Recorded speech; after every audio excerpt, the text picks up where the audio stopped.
A couple decades ago in South Africa, there was a pretty severe drought in the Transvaal region. Fields were drying up, animals were dying, the situation looked bleak, and some folks argued it was possible this was more than just a natural occurrence.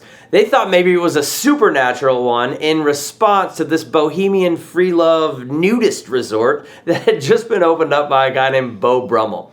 Brummel was ticked at the moral watchdogs. Also, he thought they were stupid. So one week, when there was no rain in the forecast, as far as the meteorologists could see into the future, Brummel marched into a meeting and declared, just to prove that the drought had nothing to do with what he called nude togetherness, he was going to have all 370 of his visitors get dressed the next morning. So he did, and wouldn't you know it, before noon, storm clouds appeared out of absolutely nowhere and poured rain for the first time in many months. And the experience dramatically shifted Brummel's perspective. He famously declared, "It's enough to make me become a monk." It turns out Beau Brummel learned the same lesson King Ahab did in 1 Kings 17. Though God has set natural patterns of weather in motion, he is still the Lord of the rain. He turns it on and off as he wills. We kicked off a new series this week called When the River Runs Dry, and we're going to spend the next couple months walking through the life of Elijah. And we're introduced to him originally when he shows up before King Ahab and Queen Jezebel, who'd built a temple for an idol called Baal, whom they called the Lord of the Dew and Rain. And Elijah looks at him and he says, God says there's going to be no dew or rain for a while because he's real and alive, not like that fake idol you've been worshiping. And naturally, they were ticked off about that. They wanted to cut off his head for saying mean things to them because people are people. So God told Elijah to go hide out in a ravine where he could drink from a brook that wasn't going to run dry. And God promised him ravens would deliver him food while he was there. It's this incredible story of God's provision right up until God quits providing. Like one day, Elijah woke up in the place God led him to, the place where he had obediently followed God to, and the brook was dry and the ravens didn't come, which was pretty jarring and disappointing for him, I gotta imagine. And on Sunday, we asked the question, what do you do when the river runs dry?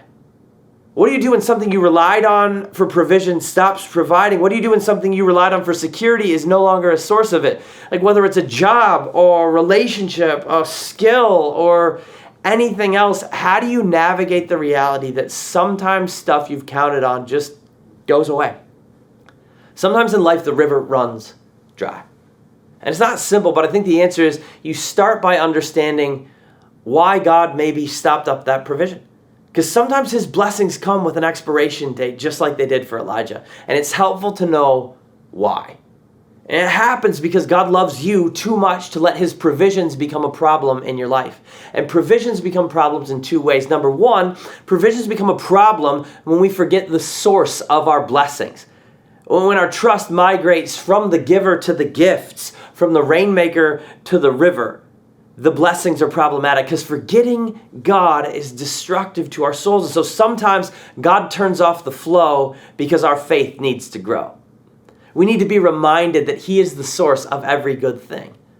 But also, the second way provisions become problems is when they make us so comfortable, we just want to stay where we are instead of pressing forward to the mission God has for us next. Like sometimes we just like the spot we're in. And we know there's stuff out there God may be calling us to, places where he wants us to take a stand and make a difference, people he wants us to sacrificially love and share faith with, but we don't do it because it might cost us something, and where we're at right now feels nice, so we just want to stay. And sometimes God turns off the flow because we need to go. Like sometimes God turns off the flow because our faith needs to grow, and sometimes God turns off the flow because we need to go. And always that happens in service of reminding us that he is good and he's trustworthy and he has a plan for our lives and he wants to do great things in and through us, and he will never fail to provide everything we need. Not want, but need to be all that he's called us to do all that he's called us to. He'll always provide. And remembering that, regularly taking time to stop and be grateful and acknowledge every river flowing in our lives. Every blessing we've ever received comes from him. Taking time to do that leaves us in a healthier spot, because when we do it, when we keep our eyes on the giver and not the gifts, our faith continues to grow and we're able. when the river runs dry, to trust him and follow him to what's next rather than panicking and losing our minds.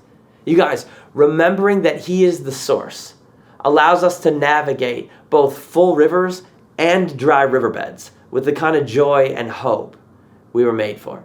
And on Sunday, I challenged everyone to just take time this week and make a list of every provision in their lives, both natural provisions, like the